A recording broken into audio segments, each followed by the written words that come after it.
Hi, hey, hello, and welcome. I am Kirsten. This is Tristan, and we are Hasea Inc. Welcome to our Monday Conscious Conversation. Happy. Last week we talked about the holidays, right? So we talked about how maybe they're not the problem. Maybe they're not the problem, but they are definitely the amplifier. So we're just going to move into that conversation again today. We're super excited to be here as always. We love this conversation, and we're glad that you're here with us.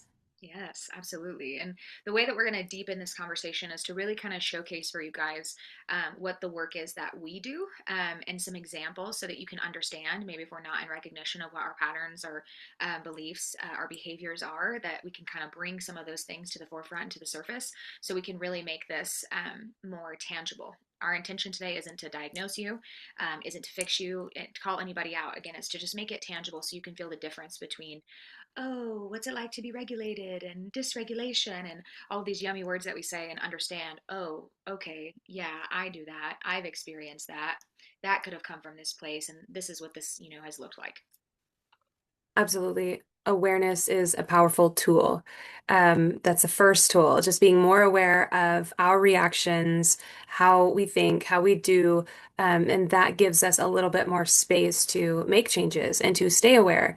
And we just want you to understand the difference between the being dysregulated and the being resourced, being sourced so infinitely and so groundedly, and being able to actively participate in the creation of your life because regulation isn't a concept, it's a lived experience.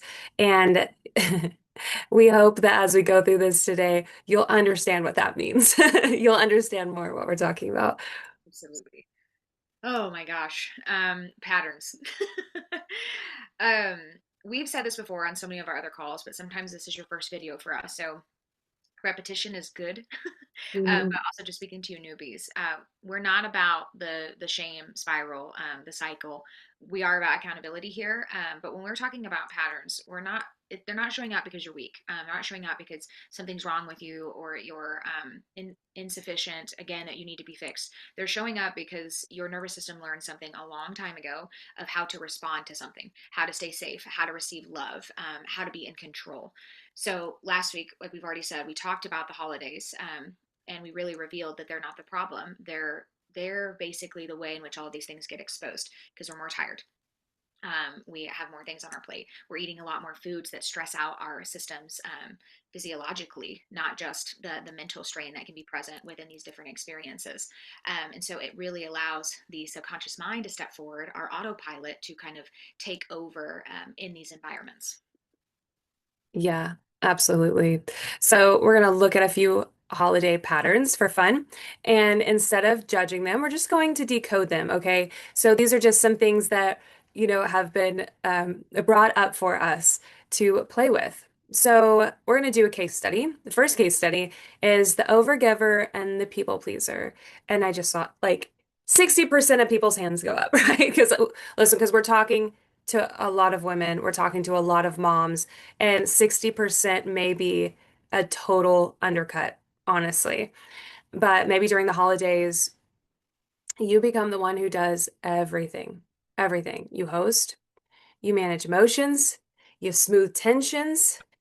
But what happens later is you feel resentful, you feel absolutely exhausted, and you feel unseen. You just feel like overlooked and not seen for all that you did during the holidays. And what your unregulated nervous system experience is in the body, this often feels like tightness in the chest, shallow breath, constant scanning of the room. So go to your holiday living room or dining room right now and experience it. Close your eyes. Maybe you're standing at the kitchen island and tell me if that isn't a pretty good description of what you feel. And maybe it is feeling different, but you're still noticing how you're addressing and scanning the room to see how everybody's experience is. Oh, this person looks like they're they're kind of annoyed with this person, and this person has no idea that anybody else exists but them. And oh, someone's over here, they're looking like maybe they don't look like that food, or okay, they really like that. You're like looking and scanning the room for the emotions and the feelings that are going on. Now, the subconscious story that comes with this can be anything, but here's just a couple. It's, you know, if I don't hold this together, something bad will happen. If I don't keep this thing smoothed over and stay proactive, something bad will happen. If I say no, I'll disappoint. Okay. My needs can wait. Don't worry about it. Get around to it. I'm good. A regulated nervous system may look a lot different, but it doesn't remove your generosity. It may look different, I mean, feel different, but it doesn't have to remove your generosity. There's a big thing, Kirsten can attest to this, when you go the opposite way, because you're like, nope, I'm done. This is same dysregulation, just different side of the polarity, right? Nope, I'm done. Not doing anything for anyone. Blah, blah, blah, blah, blah. I'm not appreciated, so I'm done. See if I care. Watch them figure it out on their own, right? So I know, right?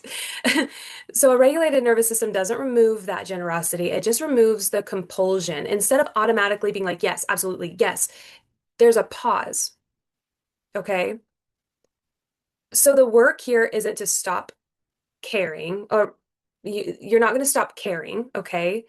But you're going to move from a space of, I am safe even when I don't overextend, okay? Because you might still help, but it's going to come from a place of capacity where you have the space to help, where you have the energy, the brain capacity, the emotional capacity to help, instead of just reacting and helping out of fear and out of those, commands that we brought up already. Absolutely. And just saying something to what to when you're talking about you do the opposite, the polarized experience of that. If you're listening and you're like, well, why doesn't that work? If I'm just like, well, I'm not going to do everything for everybody, and I'm just going to sit here and I'm going to be like other people I witness. It's because you're still perpetuating the same belief systems, right? Like if you don't do this, then something bad will happen. So usually what one could tend to experience within that is their confirmation bias. So we completely remove ourselves, we step back, and then we wait for the chaos to happen, right? Where we're still perpetuating the fear. So that regulation shifts us back into what's a hell yes for us, what we have the capacity to do.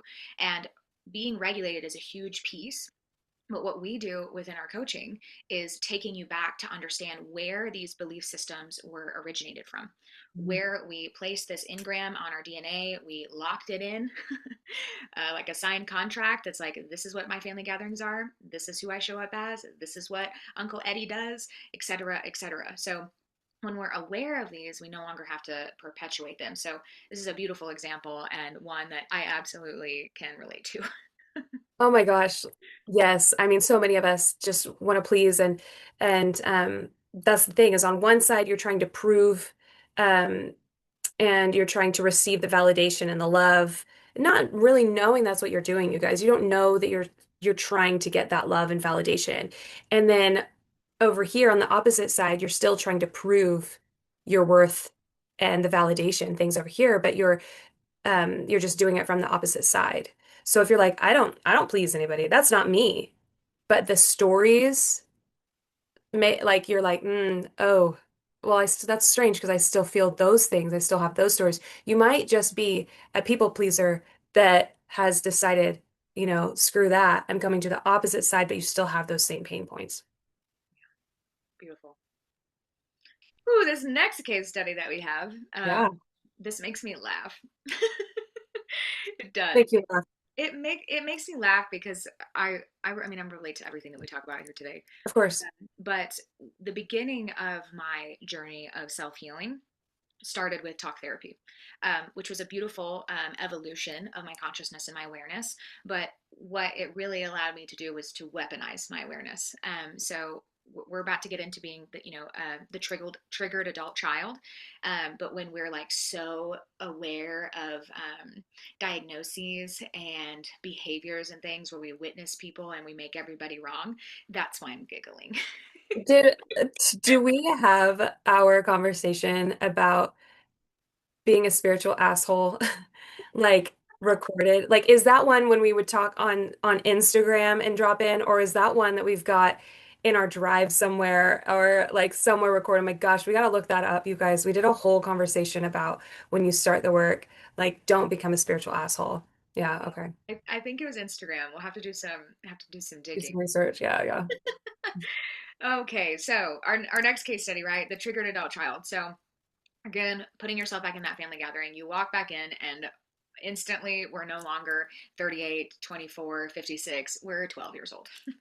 A comment is made, a tone is used, you know exactly what I'm talking about, and our body reacts before our mind even understands why. Um, oh my gosh, what they say? What was that? Um, Yeah. so our unregulated experience, right, is the heart is racing, the body language changes, our jaw tightens. We instantaneously need to defend, shut down, or even leave. We feel like we need to remove ourselves. We have these little voices in our head that maybe are saying, "I'm not respected." Nobody sees me. I need to protect myself. Now some of these are like under the surface that you're not gonna hear, that's Yeah. perpetuating these experiences, but I need to prove something. Again, we're not seen. We're so desperately wanting that reflection back externally. And our shift when we come back into regulation, we've brought these things up out of the subconscious mind. We understand why they're being perpetuated. We're having that pause, that breath within ourselves, so we can unapologetically walk into any room as ourselves. We The emotion can still arise. It's not that we don't ever get triggered. People don't say stuff that's off the wall that you're like, okay, Aunt Kathy. But it doesn't take the wheel. It doesn't take over. It doesn't start driving for us where we're in that reactive state or we're in flight. Like we have to remove ourselves. We don't have to become it. We just start to witness the dynamic instead of reenacting it. Continuing to write that story. And so when we create that space within ourselves and we're consciously aware, we get to reprogram. So the nervous system begins to learn, okay, I am an adult now. It is safe to be me. I have agency. I don't have to fight these old battles to be safe. There is no battle. There just is. There just is existence, right? Yes. Yes, but all I can see here, you guys, the holidays amplify, but you know darn good and well that you deal with this on a daily basis. We can give so much power to the holidays, so much power to I'm just feeling this way because there's so many people and it's family and blah, blah, blah. But do not tell me that you don't experience these and this next case study within your close, intimate relationships on a regular basis. Um, because the relationships that are within the home and we're really close with, maybe it's at work, maybe it's out, it's everywhere around you. You are feeling so dysregulated and such a victim to life that you're experiencing it everywhere. So it's not just the holidays. I want you to really recognize how much dysregulation may be running the show in your life. I want you to really take a hard look at it, okay? I mean, because it's time, you guys. Oh my gosh. It's just talking about these case studies. It's just freaking time to move something and to walk this path differently. My gosh. Yes, absolutely, sister. Thank you. Okay, so whether we are one or we know one, we have the third case study as being the withdrawer shutdowner. Okay, as Kristen laughs. I love this conversation. So some women don't explode. We see, the ones that they're ready to throw pans and pots and spoons or ready to go down, take it down and roll around in the dirt or throw the words out there, and get fired up. But, you also know the women that disappear, the men that disappear, the kids, the teenagers that disappear rather than, staying. They go quiet. They may just shut down. They're sitting there just now slowly eating their food or just kind of moving it around. They're not talking anymore, or they're just gone. They're just gone. They disassociate completely. They have left the discomfort. Okay. I'm out of here, not doing it.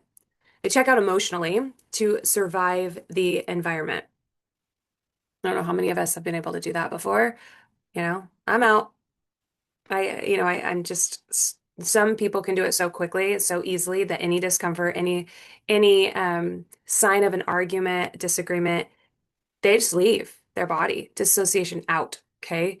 Um, this on so many different levels is a big conversation, a really big conversation. But what we'll talk about here is this unregulated experience. There's just numbness, there's fog, the memories are foggy, everything's kind of zoomed out a little bit, not zoomed out from the experience of like that way, that God view we talk about, that we're just seeing how everybody interacts and this, the things, but like a underwater distance, fatigue, a sense of, I just want this to be over. I just want this to be over. So you go through the motions until it's over. You're just not there, not interacting until that clock ticks. This happens in a lot of things, you guys. This happens in a lot of things within relationships and within daily life. So just be super honest with yourself as you hear this conversation. The subconscious story could be, it's safer not to feel. If I stay small, I won't get hurt. And relationships stuff, if I don't commit, I won't get hurt. If I don't fully fall in love or show love, I'm not going to get hurt. It just keeps us in such a dull, neutral, like space in life. It's just, I'm sorry if you're here and we are talking about it because we want to help. What regulation does change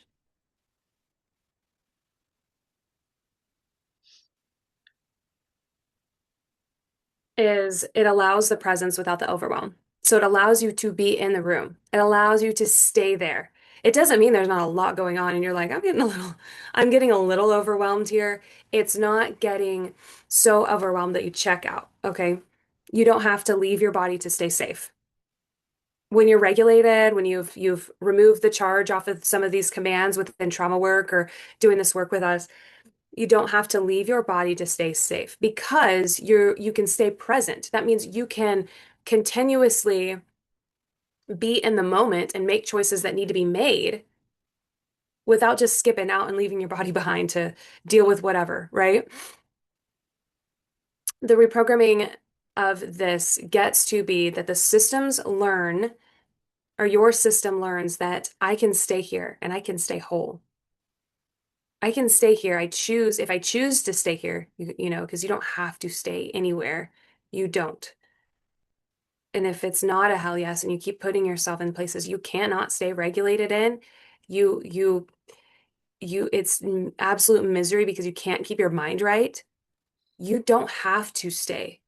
You recognize, but you have to do that in that I'm not just running away and not dealing with it. So you're missing out on so much opportunity for growth and for love and for experience, you guys. We do the polars here and we think that we're healed. We think that it's better. We're doing the same suffering on either end.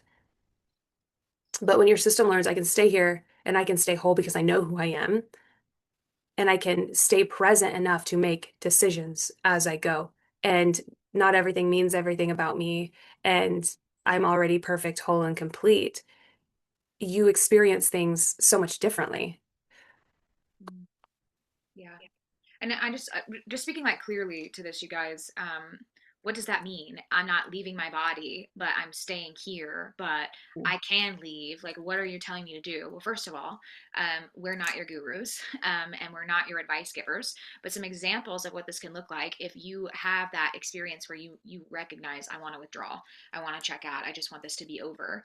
What are ways that we can pattern interrupt and not just leave the body to deal with it, where we're still sitting and we're present around all the conversations, but yet we put our mind somewhere else, like physically removing our body and going to another room, going outside, getting some fresh air, taking in those deep breaths and saying those affirmations like Tristan was saying. It's, not everything is about me. I am whole, I am perfect, I am whole, I am complete. And remembering your intention when you're in any of these environments, like Tristan said earlier, not just holiday spaces, but a work conference call, dinner with your intimate family, wherever it is that you notice that this pattern is perpetuating. How can you get yourself in that regulated space and honor both the mind and the body, where we're not making other people, places, things wrong, and not perpetuating that story about ourselves, that being seen isn't safe, etc., whatever that is for you, and just coming back to that centered spot again. Regulation is a huge piece of it, but having this understanding of what's being perpetuated for you within your subconscious mind is the freaking key here, because these are Mhm. examples, but they're not necessarily your beliefs, not necessarily where you had a heightened sense of emotion or trauma that you've adapted, that this is what you believe now about people, places, things, and life. Yeah, it kind of happens the same way as, we're programmed by so many things.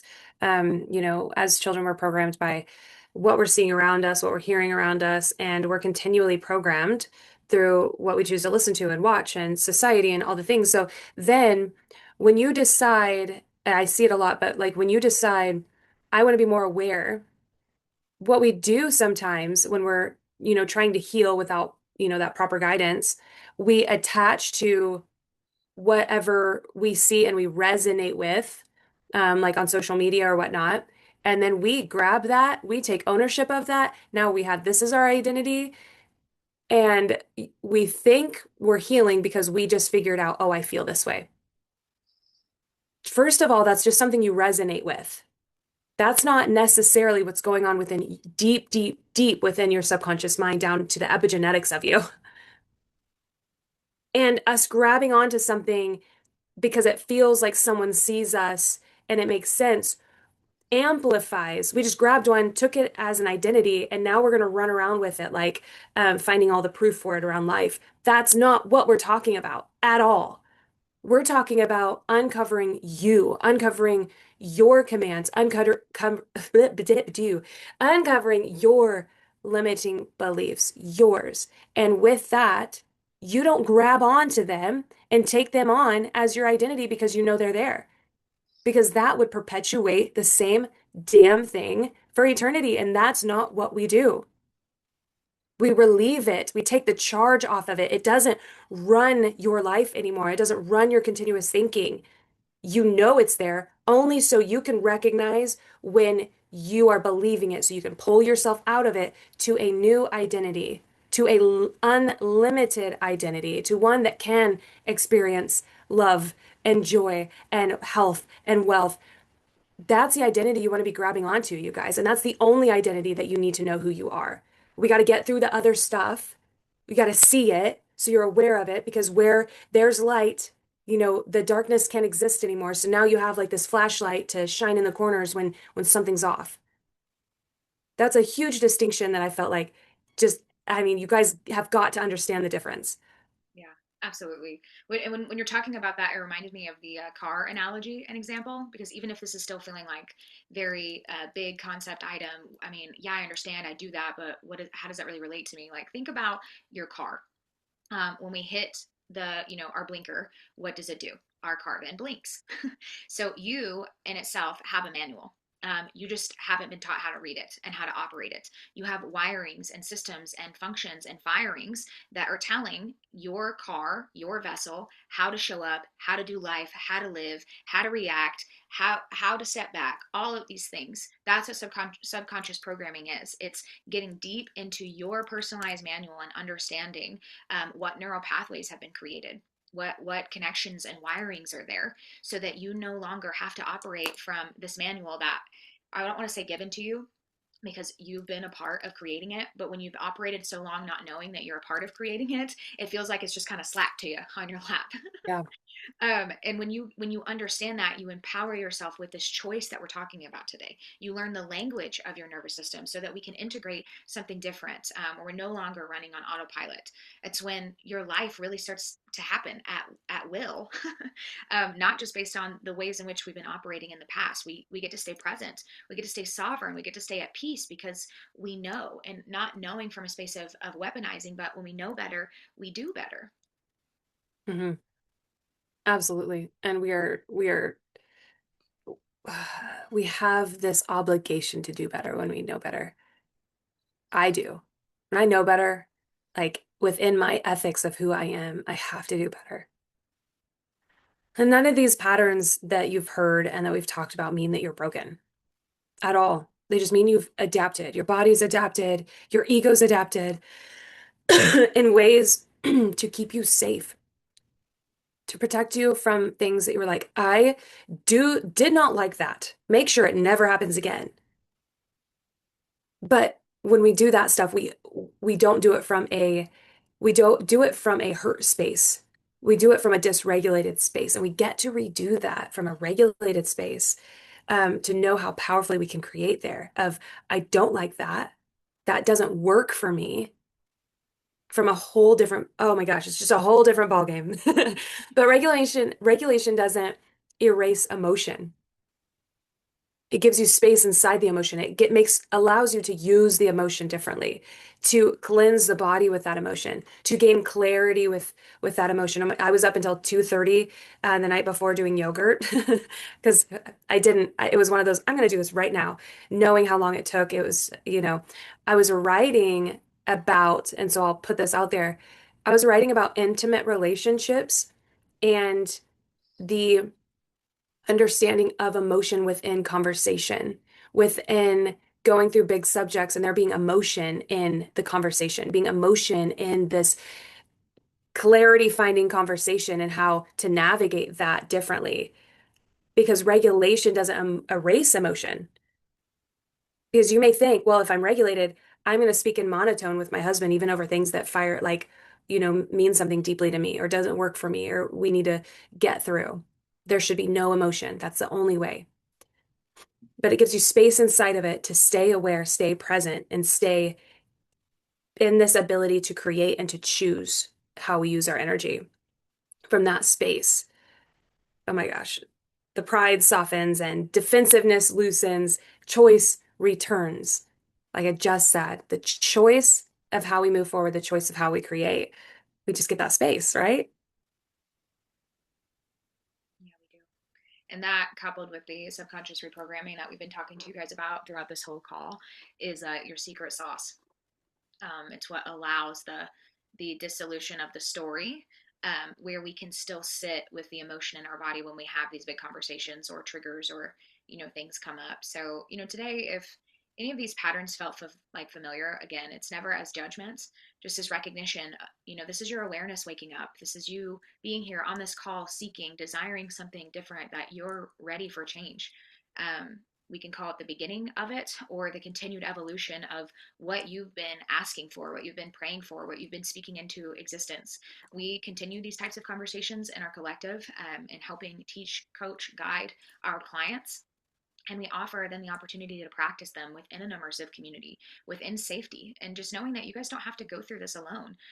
This doesn't have to feel like this one woman show where we're the only one that's trying to figure it out and is, feeling like we're the present one or the conscious one. We get to be held, in this evolution of our growth and understanding and have this infinite support system.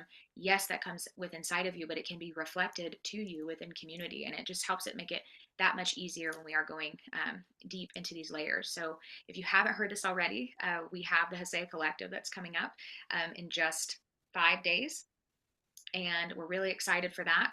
If this window isn't your window, we'll start again in 4 months. We have open enrollment, so you can join at whatever time, and you can get your immersive retreat with that, which is where you come and you dive in with Tristan and I and with Christy, and sometimes we have other guest facilitators to give you other tangible tools and modalities to expose your system to support this regulation we talked about today. But ultimately, so you are always empowered as your guru, your teacher, your guide, as you move through the layers of life. What happens within that collective is so powerful. I know it sounds like, oh, we'll talk about this and we'll coach you along. No, we're talking about such deep reprogramming. We're talking about such deep revelations and transformations that we take care of those triggers and things that are running behind the scenes where we're unaware of them, that have been running your life on autopilot and you haven't known how to get out of that autopilot, right? This is where we take care of it. This is where we dig in and release such deep engrams and traumas and commands from the DNA, the subconscious, where the ego has created these protection mechanisms so that when life happens, and it will, that you don't lose yourself in it, that you're conscious, you're able to not just fly off the handle into autopilot, I'm out, because autopilot comes in when you're triggered and you don't know how to deal with it and you freeze or you fight or you take off, you flight or you fawn and submit, but having the space to create even in those moments, create a life unlike any other, create a life that you have just been dreaming of experiencing. That's what we do in the collective. It's it's incredible. It's incredible. You want to talk about it, just get in our DMs. Seriously, this is a crucial time. Get in here. Email us today. DM us today. Let's make sure you have a spot this Saturday for a day retreat to start off this 4-month container. And if you're like, I'm not available on Saturday for the day retreat, if you can't, that's okay. But the container starts this next week, 4 months, and it's not going to start again for another 4 months. So you're like, you have a friend too. You guys want to jump in here, get a hold of us, get in here. We're really excited to get started. Absolutely.